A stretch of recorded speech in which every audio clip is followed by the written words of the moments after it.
Tonight on Nova, we continue a major series unlocking the mysteries of science in China. It's a tale of triumph, defeat, and the struggle to regain past glory. Journey deep inside these ancient walls in search of the genius that was China. This week, in the 19th century, Western powers dominated a weakened and divided China, while the Japanese raced to master European science and the technology of war. Their success created the threat from Japan.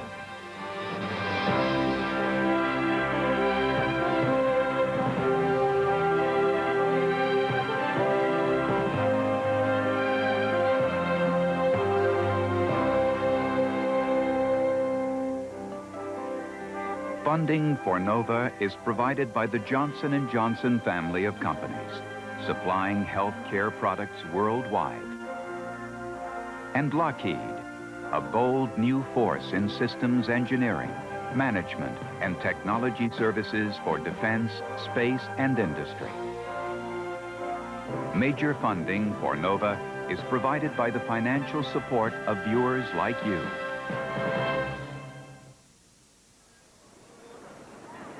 The waterfront at Shanghai, the famous Bund.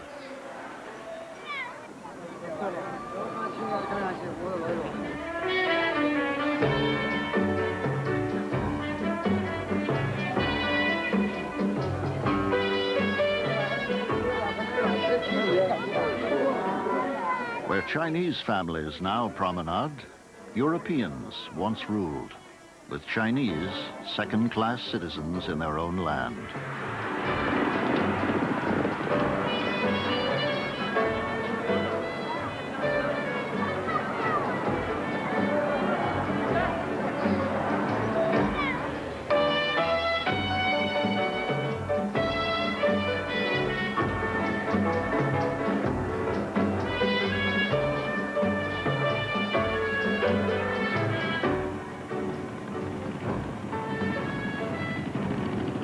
Shanghai was the greatest of the treaty ports, a western enclave tacked on to the margin of the ancient Chinese civilization.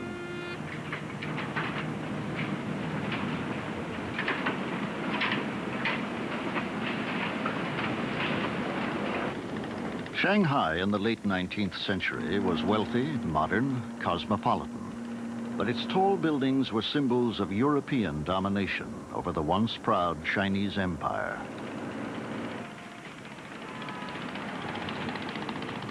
Throughout the 19th century, China was battered by the military and economic power built on Western science. Yet despite decades of effort, China remained unable to defend itself against the machines and men of the West. Not so the Japanese. By the middle of the 20th century, Japanese military might dominated the Far East. For centuries, cultural disciples of China, when the power of European technology confronted Asia a century before, the Japanese response to the threat was so successful that in the Second World War, the Japanese challenged not just China, but the Western nations as well.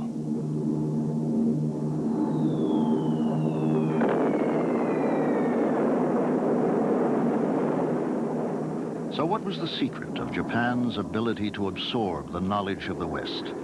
And what were the consequences of China's failure to bend to the winds of change?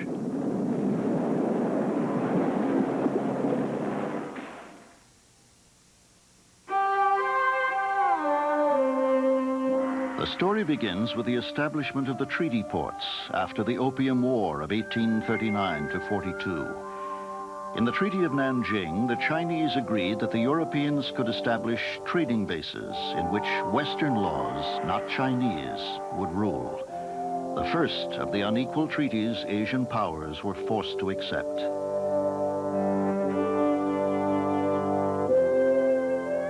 Beginning with the first 5 treaty ports, these Western-controlled cities formed a kind of necklace along the coast.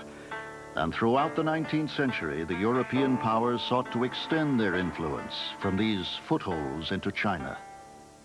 Yet despite the humiliating terms of the Treaty of Nanjing, Outside the treaty port areas, the vast Chinese interior remained apparently untouched by the foreign presence on the coast.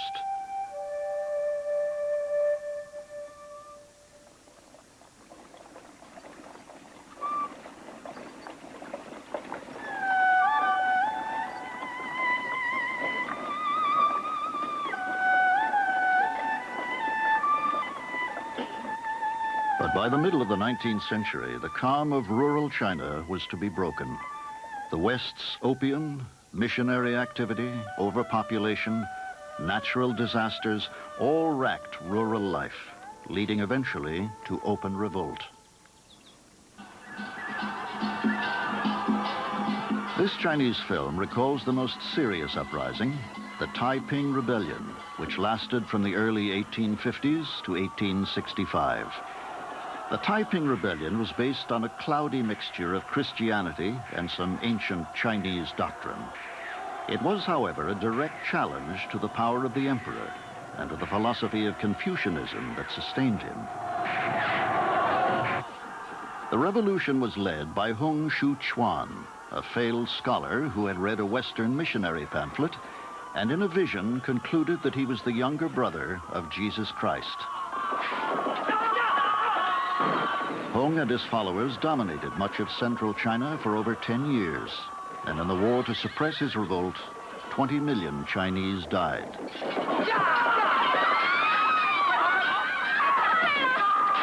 And though the imperial government did win in the end, it did so at a cost of weakening its own central power.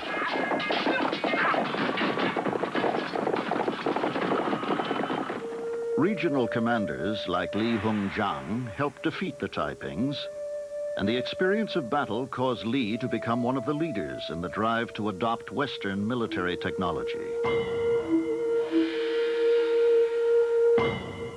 The Chinese began to buy some modern weaponry, though at first it was a rather haphazard effort.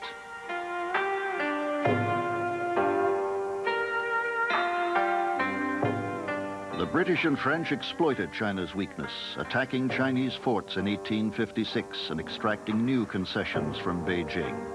In defeat, China's leaders divided into two opposing factions. The conservatives in the Qing court said there was nothing wrong with Chinese civilization. All we needed was to strengthen our resolve, our faith in ourselves, our moral virtues, and that moral strength and spiritual strength will provide the answer to all these foreigners. We need a few more guns, but essentially it's our own confidence in our values that will save us. The reformers were a little bit more practical and said that the guns are actually more important than that. We still need the guns. Then we need to learn how to make them, to have properly trained technologists, trained by the Westerners to come and train a new generation of experts in military technology. Li Hongjiang and other reformers in the provinces launched what was called the self-strengthening movement. Their efforts centered on developing military technology, and in Shanghai in 1868, they even built China's first steam-powered warship. But though the self-strengtheners continued to press for change, they were still imperial bureaucrats, and the change they sought was always constrained by the limits that the Chinese court would tolerate. It was in that context that this Ti and Yung principle was brought in to try and find a way of putting in a nutshell what the problem was, that we will not destroy Chinese civilization. We'll use Chinese civilization as the essence. But we will simply adapt certain techniques in order to strengthen Chinese civilization without in any way affecting the heart of Chinese civilization. And then the Ti-Yung principle came in. Ti being the Chinese essence, cultural civilization as essence, and the Yung being the technology from the West, which could be applied for Chinese purposes in order to restore and strengthen Chinese civilization.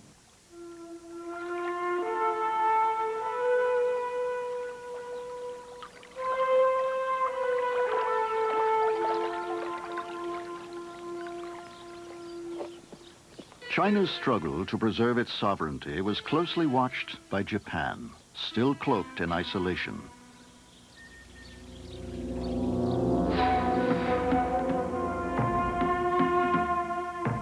In In Japan, power lay in the hands of feudal lords, or daimyo. Japan's political system had been set in place by Tokugawa Ieyasu, who in 1603 unified the country and was declared shogun, or military dictator. The Tokugawas closed off Japan for 250 years, and the hereditary samurai warriors became the elite ruling class.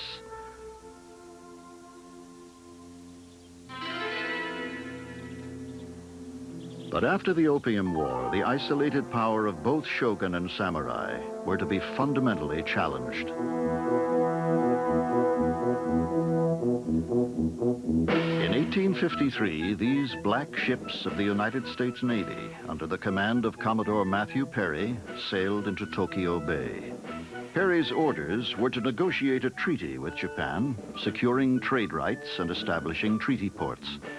The Japanese, with the memory of China's collapse searingly fresh in their minds, saw no choice but to comply.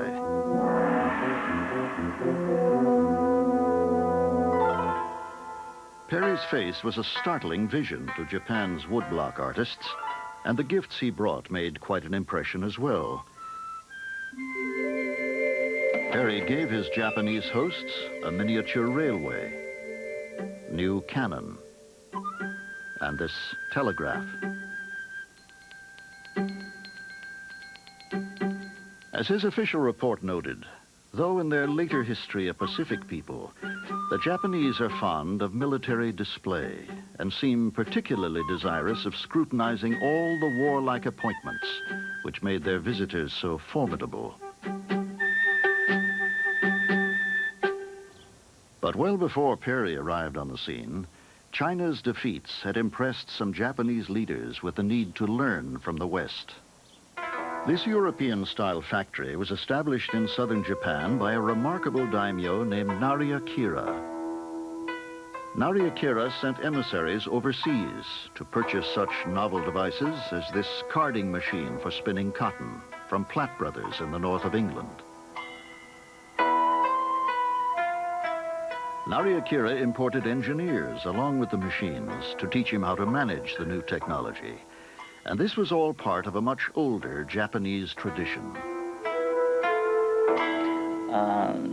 Since around the 6th century, Japanese leaders sent young scholars to China, which was regarded as the center of civilization at the time, and invited Chinese scholars and technicians to Japan to learn from them.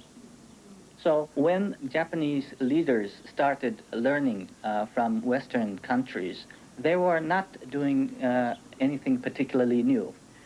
In fact, in contrast to Chinese leaders who defined their land as the center of the universe, Japanese leaders consistently regarded their country as being peripheral to the center of civilization. And as a consequence, they were pretty much comfortable with the idea of importing Western technology and Western institutions to Japanese society. Nari Akira even designed a flag, the rising sun of Japan. Eventually, in 1868, pressure from southern daimyo and samurai led to revolution. The rebel forces rallied round the Meiji Emperor, transforming a powerless symbol into a Western-style constitutional monarch.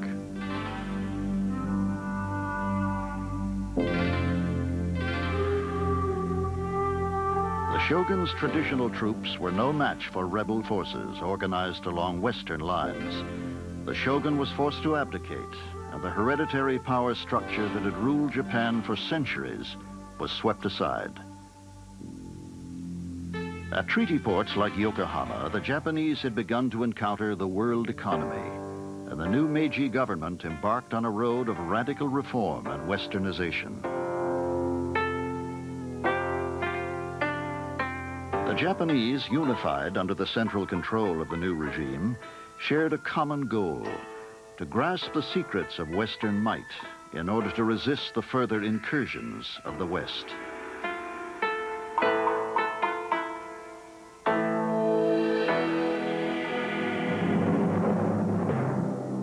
By contrast, no such revolution swept through the Forbidden City. In China, more fragmented than ever after the Taiping Rebellion, conservatives and reformers remained at cross purposes. The reformers continued to adapt Western inventions to Chinese goals. They set up government-owned enterprises to funnel new technology into China. One of these was the Merchant Steam Navigation Company, created to handle trade on China's vast waterways. It was established with the support of Li Hongzhang, now one of the highest-ranking reformers among government officials. The reformers undertook several other projects: arsenals to build Western weapons, cotton mills, shipyards, paper mills, and coal mines. But the fate of the Steamship Navigation Company was typical of these experiments, as it soon fell afoul of the bureaucratic politics. During the self-strengthening movement, people like Li Hongzhang were pretty imaginative about trying to adapt some of the modern techniques of trading and entrepreneurial efforts to China's needs. And the creation of a number of companies, one of the most famous, of course, is the Steam Navigation Company, I think illustrates how capable they were of using new techniques for their purposes. But the problem was that they had to do it in the context of opposition by conservative forces within the court. And therefore, they had to make concessions as to how these enterprises should be run. As the example of Steam Navigation Company shows, one can see why the traditional methods of interfering in the business, drawing out the capital, when in fact what should have been done was reinvesting the capital in further development, that part of it is a philosophical approach towards economics which hadn't penetrated in the minds of these Confucian bureaucrats who were managing. The merchants understood that, but they didn't have the last say in decision-making. Some merchants grew very wealthy indeed, but unlike their Japanese counterparts, they could not dramatically alter the direction of the Chinese economy. Instead, the European firms of the treaty ports came to dominate China's industrial scene. Despite the self-strengthening effort, by the late 19th century, most of China's modern factories were in European hands. Even such traditional occupations as cotton and silk spinning were increasingly European-owned. The factories were a stronghold of unbridled capitalism, with miserable working conditions and the common use of child labor.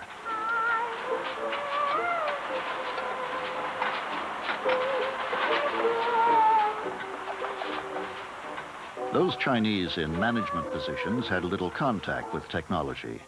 They were primarily middlemen who organized resources and labor for the European owners of the factories. The Chinese were no longer masters of their own destiny.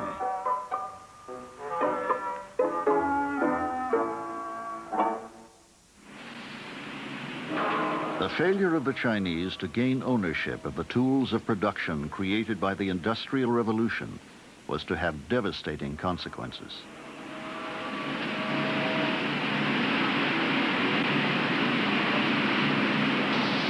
This blast furnace was one of the key inventions of the 19th century.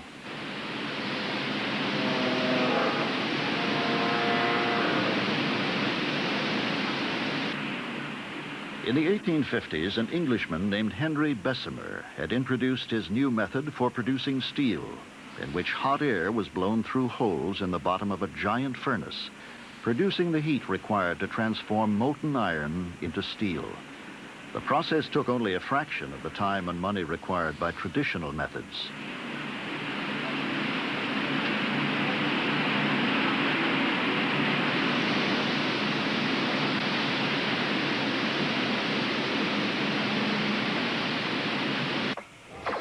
Cheap steel had a revolutionary impact throughout the world.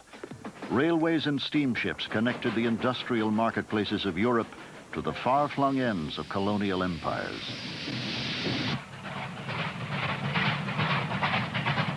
The They opened up the vast resources of Russia in the east and of America's Wild West.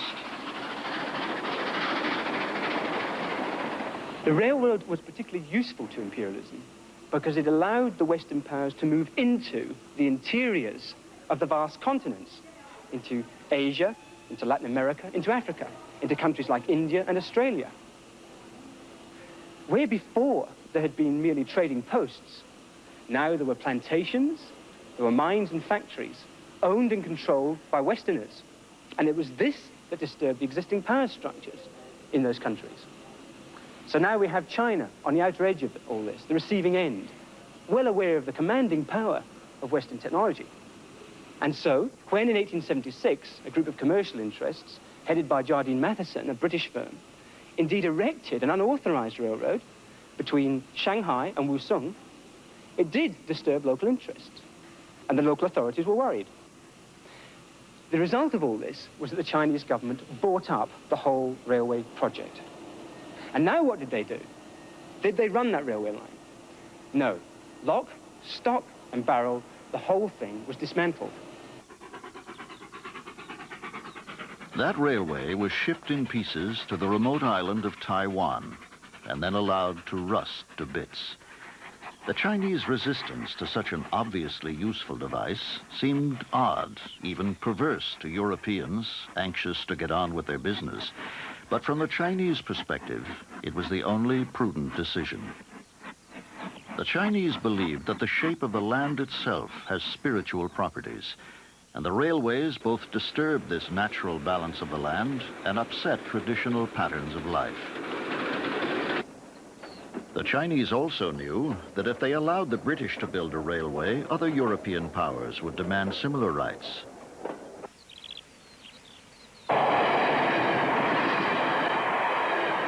But the Chinese were unable to resist Western pressure for long.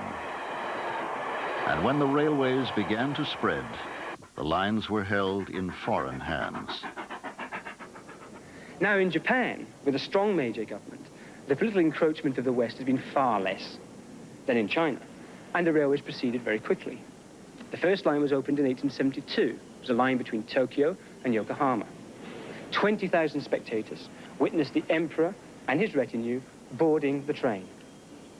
Here was a symbol of the old Japan alighting onto the new Western technology. By the 1880s, most of the engineering work and the surveying done on the new lines was completely done by the Japanese. Japanese railroads were in the hands of the Japanese people. This was no accident, as the Meiji government continued to press forward aggressively in its effort to learn from the West.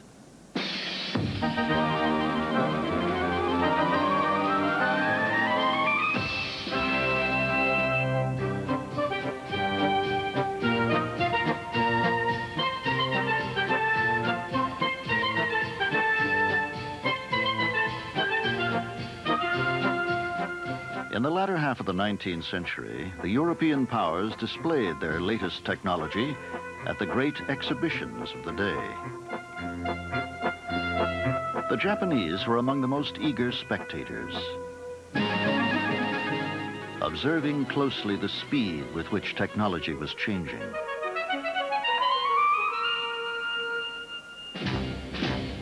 No sooner did Krupps of Germany exhibit their latest massive cannon than Armstrongs of Britain set out to make a bigger one.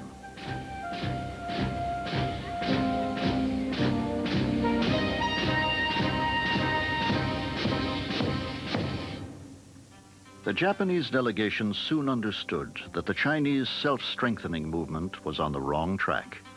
Just buying machines that would swiftly be obsolete was a futile effort. To keep up with the West, the Japanese concluded they would have to import the entire package, the social, economic, and educational institutions that fostered Western science. One young samurai who played a major role in this process was Fukazawa Yukiichi.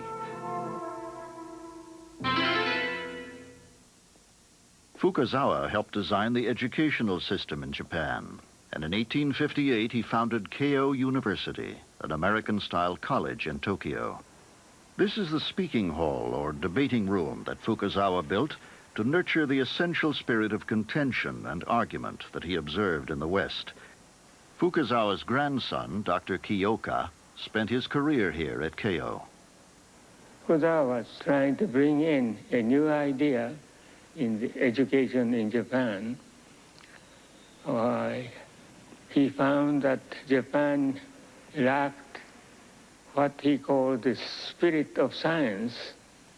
He used the words, the spirit of number and reason. And that's what he was trying to teach his pupils. Fukazawa wrote one of the first books that sought to expose the arcane mysteries of the West to the Japanese public. His book, Things Western, was one of the most popular titles sold in Meiji Japan. Fukazawa illustrated it himself, and he displayed meticulous attention to the minutiae of Western life.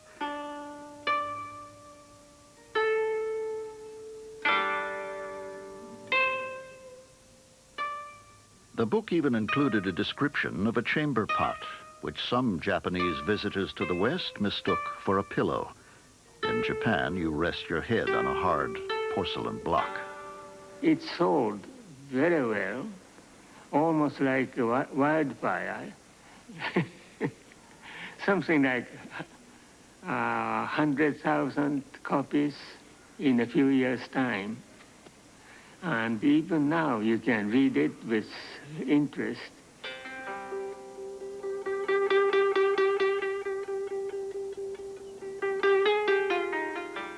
But importing the institutions of a foreign culture proved to be more difficult than the Meiji reformers hoped, even for the Japanese.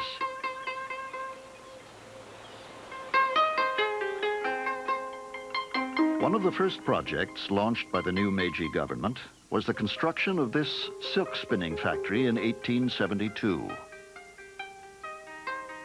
European silk production had been devastated by a silkworm blight, providing the Japanese with the opportunity to develop an export industry.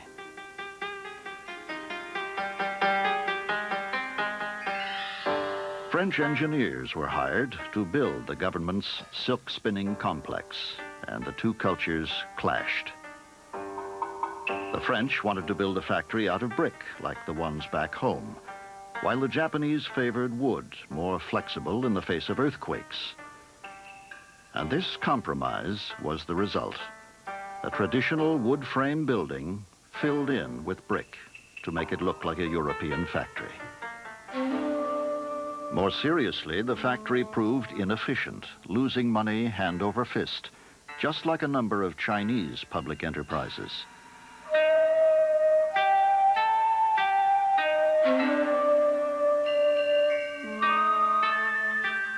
But the Japanese responded to their setbacks very differently from the Chinese. When the government businesses ran into trouble, this man, Shibusawa Eiichi, came up with a solution that would make them pay. The young samurai became a respected banker.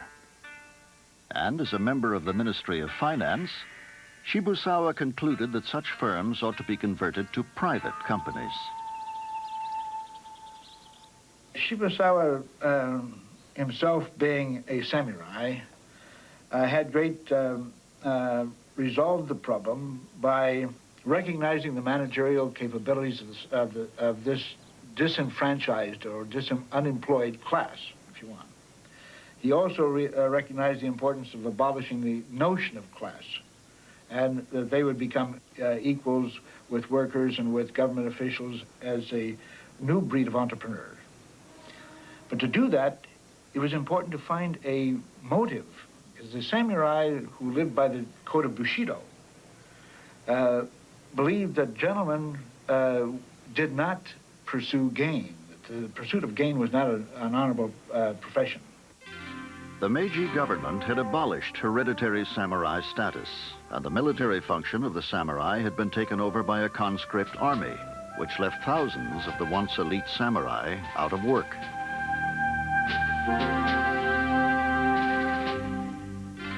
Japanese life was changing, and it seemed as if the samurai were out of place in society as well. Shibusawa gave the samurai a role. He helped found this, Japan's first commercial bank, supported by the wealthy merchant family of Mitsui. The Mitsui Bank financed hundreds of new joint stock companies to be managed by both merchants and samurai.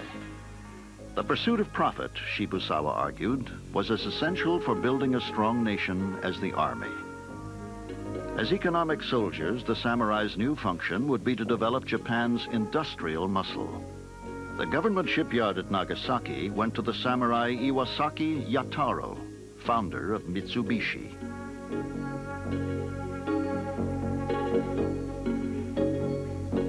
The new joint stock company was perceived basically as an institution for assimilating, transferring, adapting Western technology. This was one of the fundamental purposes of this new organization. So it was organized, it was established and conceived as a social institution for the purposes of managing rapid technological change in order to catch up.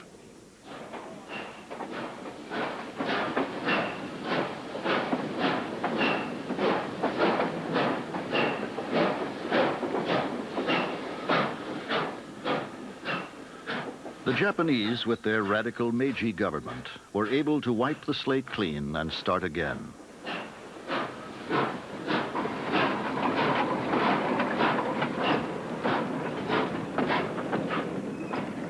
With their relative freedom of action, the new Japanese companies immediately set out to adapt Western technology to develop industries appropriate to Japan's own economy. Here is a very important adaptation of that technology to Japan. This is an invention of such machines by Sakichi Toyota in the late 19th century. This was designed for weaving kimono cloth. Kimono cloth is narrow, so the machine could be small in size. Also, Sakichi used wood in frame or in other various parts. So iron was too expensive, so expensive. So by using wood, Sakichi succeeded in reducing production costs of power loom. The Toyota innovations were so successful that within 50 years of first importing Platt Brothers machinery, Toyota was selling patent rights for mechanical looms back to the British. The differences between the situation in Japan and China at the time are striking. First, in Japan, you had a relatively strong central government with a sense of purpose, a rapid catch-up, an obsession to catch up with the West and to learn from the West, therefore, as a means of catching up. In China, you neither had a strong central government or a feeling that it was necessary to learn from the West in order to defend China or against the West. This recognition really never came home quite as acutely as it did here. So these two differences of course, were critical. And so it was impossible in China to develop the kind of cooperation that you had in Japan between the government and the new business community. These companies were established close relationships with foreign companies, with foreign firms that could provide the technology needed in Japan. The technology transferred is still evident. You go to the Toshiba headquarters or their old buildings in Kawasaki, you find licenses signed in the hands of Thomas A. Edison for the production of electric lamps in Japan. The archetype of the new breed of scientist-inventor, Thomas Edison, was a hero in Japan, just as he was in the United States.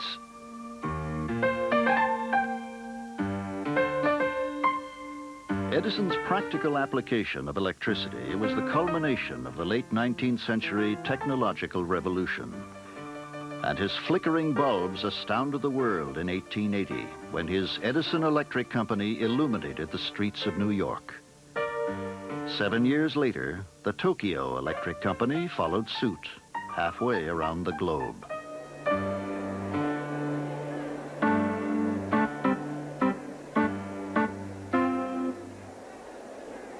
Within 3 decades of Perry's arrival off Tokyo Bay, the contrast between Japan's response to the West and China's could not have been more stark. In the interest of matching Western power, Japan was prepared to copy the West down to the last detail. For the Japanese, foreign fashion, foreign institutions, and above all, foreign ideas were all part of the desperate race to catch up with the West.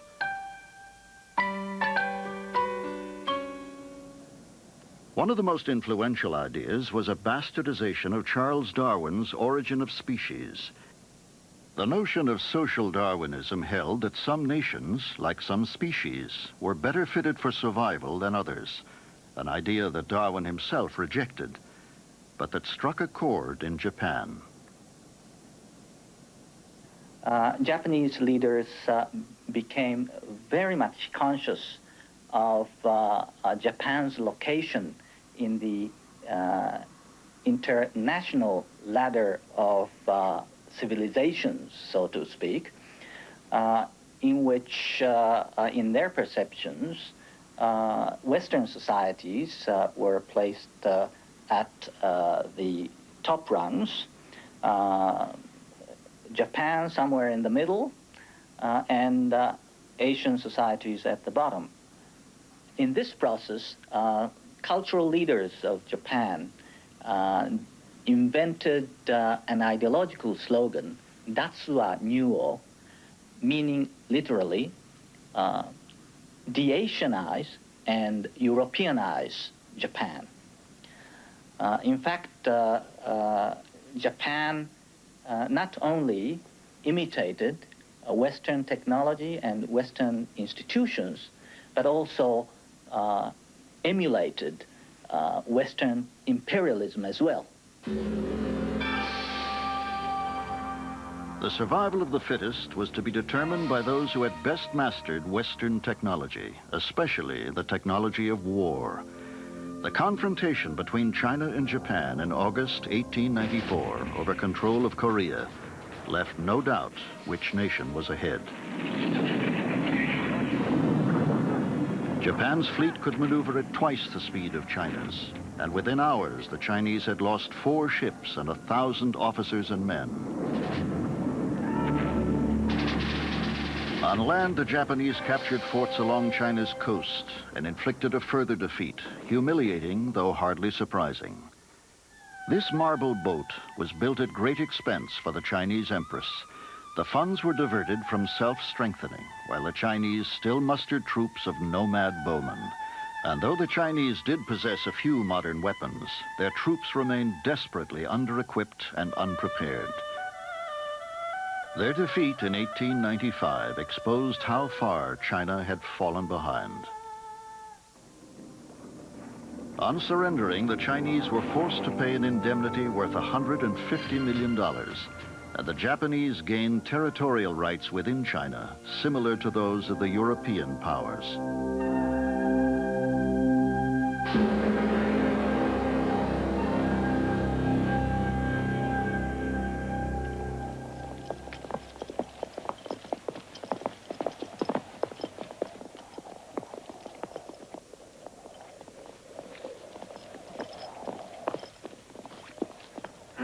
But even after that humiliating defeat, the powerful Empress Dowager, mother of the reigning emperor, and conservative court officials remained adamantly opposed to change. And yet China's defeat opened the door for one last push for reform from within. This film offers a fictional account.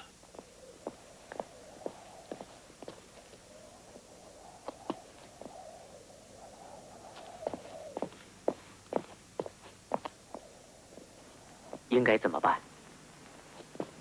依臣之见，第一，要除旧，而后才可布新，难呐。第二，依据日本明治维新的经验，皇上要亲任海陆军大元帅，以免除后顾之忧。第三，对敢于阻挠新政的人严惩不贷，必要时也要杀人。 使彼等触目惊心，不敢再阻挠新政。 The emperor backed the reformers, and for 100 days, traditional China stood on the threshold of change. Edicts issued in the emperor's name would have restructured the bureaucracy, the military, and the educational systems, but none were ever implemented.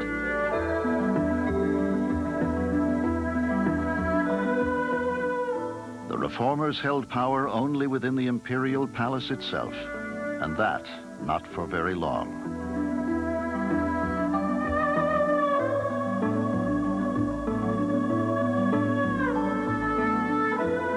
Conservative officials and the Empress Dowager herself launched a counter-coup, quashed the reforms, and executed many of the reformers. The emperor was placed under house arrest, and the Empress Dowager ruled. That really killed off the reformist spirit for quite a while. The Boxer Rebellion which followed was in a way an expression of the frustration of almost everybody in China, that something was needed, something had been attempted, nothing was coming out of it. And that expression took the form of this violent outburst against foreigners, which ended up, of course, with China further humiliated.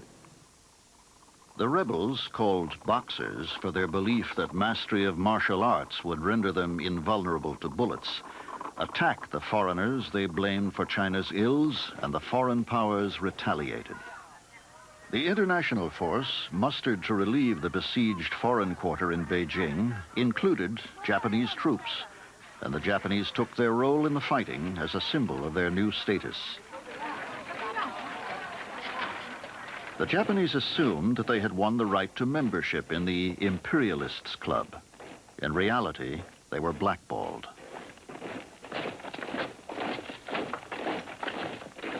The cartoonist Georges Bigot mocked the racism and arrogance of European imperialists. Together, the Western powers carved up China for their own economic benefit, extending railway concessions and defining spheres of influence. In this game, there was no room for new players. The Japanese were forced to withdraw from China with no new territorial concessions, fobbed off by their European allies with only their share of the cash indemnity that China was forced to pay. That indemnity, however, was no small thing. Japan's share came to $24 million, more than 1% of Japan's national income in 1900. And with it, the Japanese built this massive iron and steel works at Yawata, economic growth paid for by money China could have used to develop its own industry. Instead, Japan continued to race ahead as both an industrial and a military power. Japanese steelmakers developed close ties with Krupps of Germany, and from Krupps they got not just basic knowledge of steel manufacturing, but a close look at the technology of modern weapons.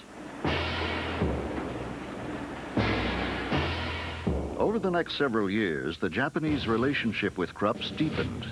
Here, a delegation is shown visiting the Krupps firing range to witness a demonstration of the latest German military hardware.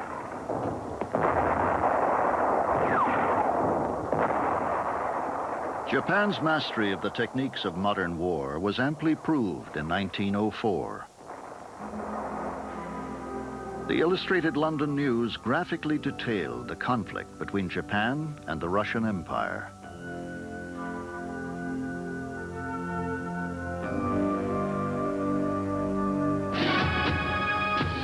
At stake was control of Manchuria, northeastern China. The Illustrated News praised the Japanese for their diligent pursuit of Western civilization, but no one really believed that they could win. Then, in 1905, the unthinkable happened.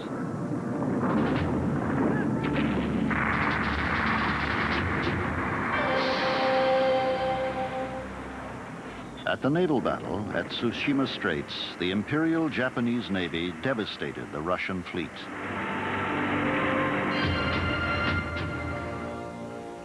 Russia was forced to abandon its position in Manchuria, and Japan emerged as the dominant Asian power.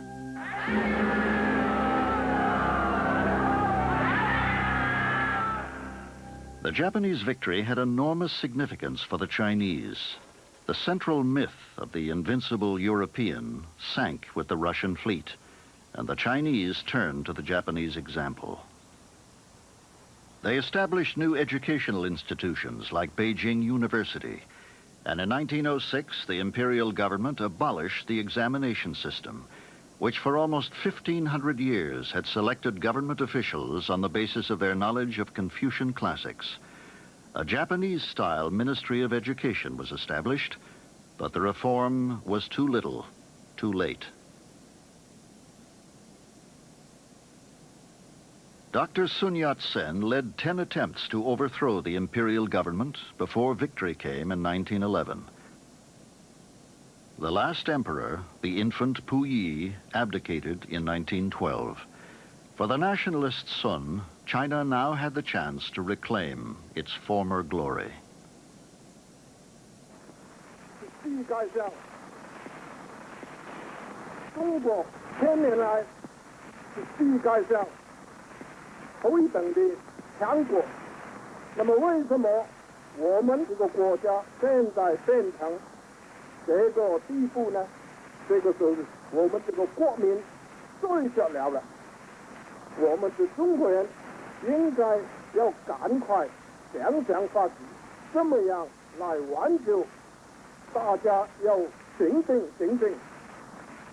The acceptance of foreign ideas to the point when it becomes part of your own understanding of your own new worldview, I think is a very difficult thing for any civilization anyway.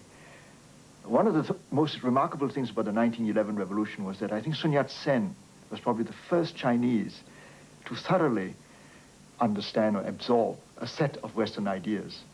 He still failed to communicate his particular excitement to the rest of the Chinese population. It took a long, long time.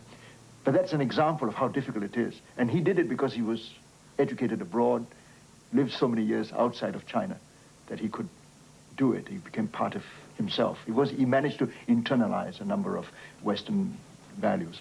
But for most other Chinese intellectuals, the more intellectual they were, the better educated they were, the harder it was. Sun was unable to unite China's competing factions, and he resigned as provisional president in 1912. China soon broke into warring fiefdoms, with local warlords controlling their territory by strength of arms.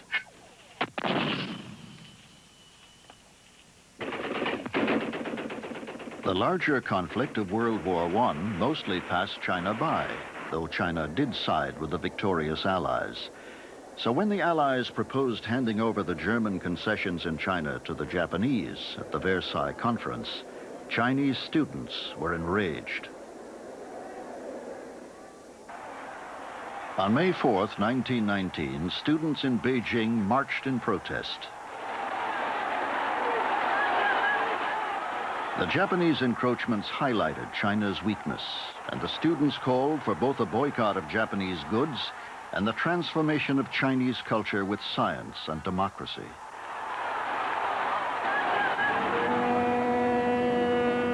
The May 4th movement, as it became known, galvanized Chinese opinion.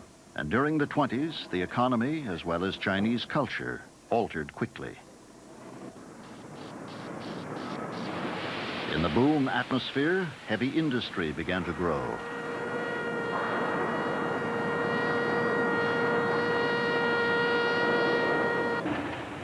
Treaty Port industrialists did well.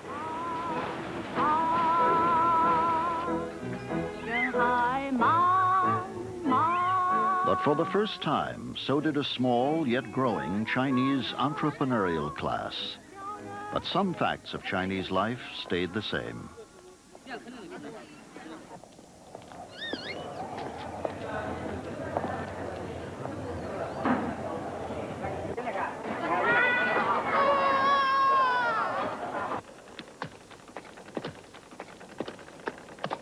And for the vast majority of the Chinese people still living on the land, great poverty remained common.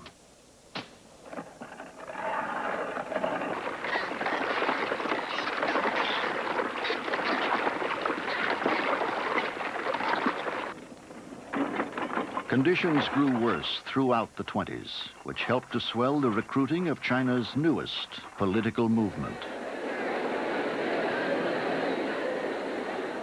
In the late 20s and 30s, the Communist Party, which had emerged from the May 4th movement, began to organize rural areas in a program of revolutionary change.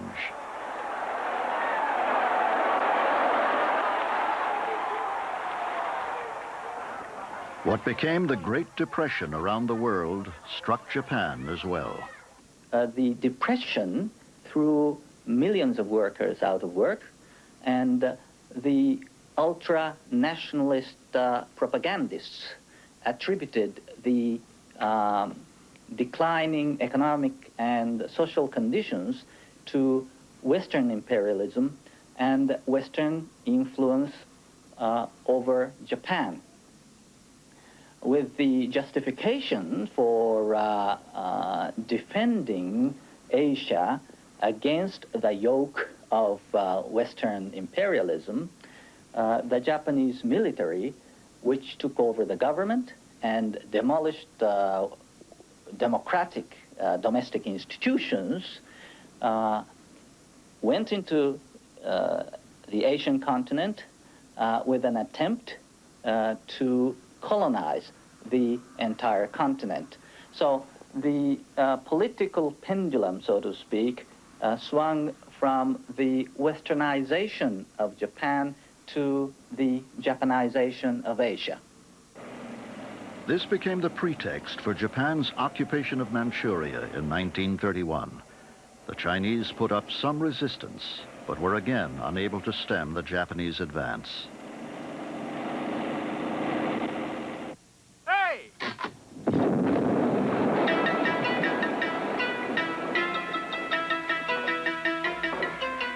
With few natural resources in the home islands, Manchuria became a strategic reserve of coal, oil, and iron, all necessary for the growth of Japan's military and industrial complex. With the influx of resources from its newly conquered territories, Japan's economy rebounded swiftly through the middle 30s.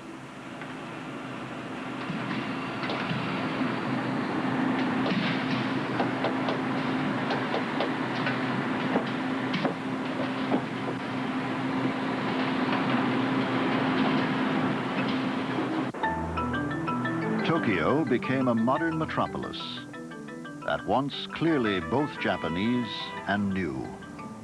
A big city by any measure. But while Western powers had once praised Japan for its imitation of foreign ways, now Japan's expansion into Asia aroused fear and opposition.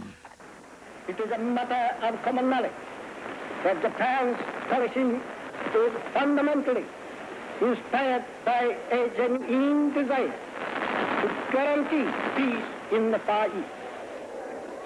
In 1933, at the League of Nations, Japan was censured for its occupation of Manchuria. This led Foreign Minister Matsuoka to make a bitter attack on the West for denying Japan access to their colonial markets. Japan withdrew from the League of Nations and set out to conquer the markets of Asia and the Pacific by more direct means. The Japanese increased the pressure on China until in 1937, from their bases in Manchuria, they launched a full-scale invasion. For the third time in less than 50 years, the armed forces of Japan and China were locked in open combat. Once again, the technology and arms of the Japanese were far superior to anything the Chinese could muster.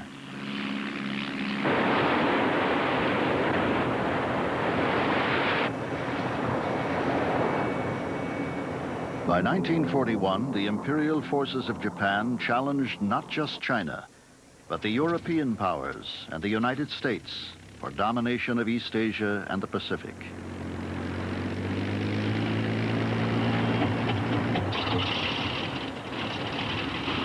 From the moment Matthew Perry arrived off Tokyo Bay, the Japanese had consciously set out to build a militarily strong nation, one capable of imposing its will upon its surroundings. They succeeded. But by the war's end, these images of triumph, Western troops surrendering to their Japanese conquerors, were to prove a bitter memory. Both Japan and China would be left in ruins by the advances of science and technology that made the Second World War the most destructive in human history.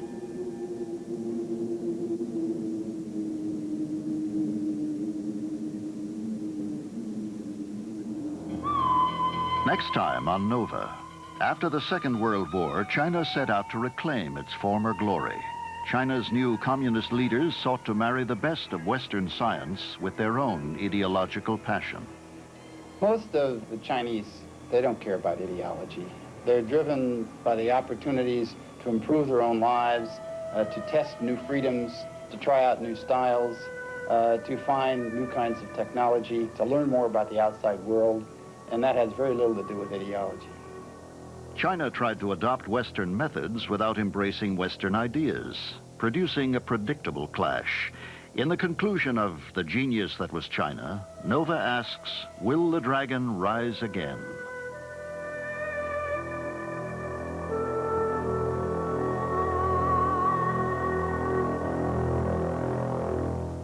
Tomorrow at this time, watch Smithsonian World as we examine the evolution of mankind, not only by usual scientific means, but also by way of the touchstones of art and literature. Tales of the Human Dawn, tomorrow at 8 on Smithsonian World. Stay with us now. Frontlines next with a report on Poland's fledgling democracy and her economic woes. Poland, the morning after, next at 9.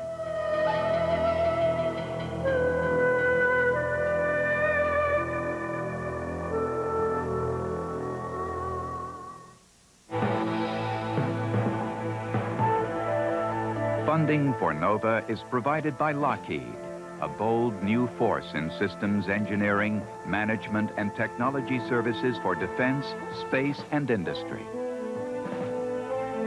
And the Johnson & Johnson family of companies, supplying healthcare products worldwide. Major funding for Nova is provided by the financial support of viewers like you. For a transcript of this program, send $5 to this Alessandro Scarlatti. Morning Pro Musica is a program heard every day from 7 till noon, thanks to the generosity